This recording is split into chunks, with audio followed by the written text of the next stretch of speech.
As expected, last week's Consumer Electronics Show in Las Vegas was all about tablets.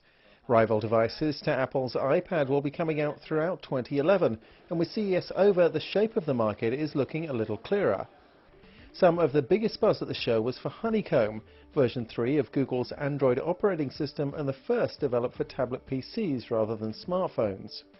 Motorola's Zoom, which will use the software, was unveiled at CES and is due to be launched in the next few months. Up till now, these tablets have basically been big smartphones. And for the first time this spring, we'll start to see tablets like the Motorola Zoom that run on a version of Android that is really much better suited for that screen size. At least two other vendors, Toshiba and Asus, also demoed Honeycomb tablets, and more are on the way, but it won't be the only technology taking on the iPad.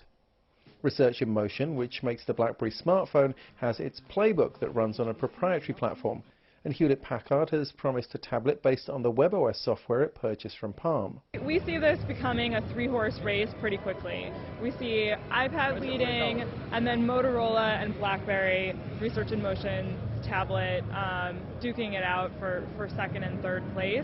HP, who is not showing at CES, is kind of a wild card here.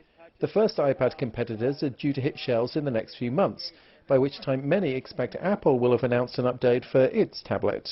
By the end of March, we will see probably the iPad 2, as well as then we'll have the release of the Motorola tablet based on Honeycomb, the Zoom. We will also see the release at that point of Playbook. So at that point in time, I think it is a good time to buy, because there'll be a lot of choices from a lot of different vendors. Later in the year, I think we're going to see lower prices, to be honest. So if you want to wait to let these guys battle it out and keep undercutting each other on price, maybe. Missing from much CES tablet talk is Microsoft. Bill Gates brought tablets to Las Vegas during his 2001 Comdex keynote and pushed them for several years, but had little success. When Apple announced the iPad, Microsoft was caught napping without a tablet-optimized OS.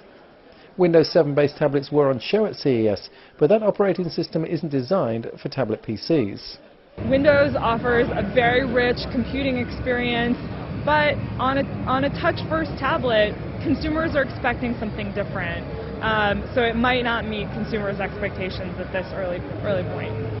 For greater success, Microsoft might have to wait until the next version of Windows. At CES, it said it would produce a version for ARM chips, the processors around which many tablets are based. Microsoft announcing they're going to be porting Windows to ARM architectures, that's a big deal. However,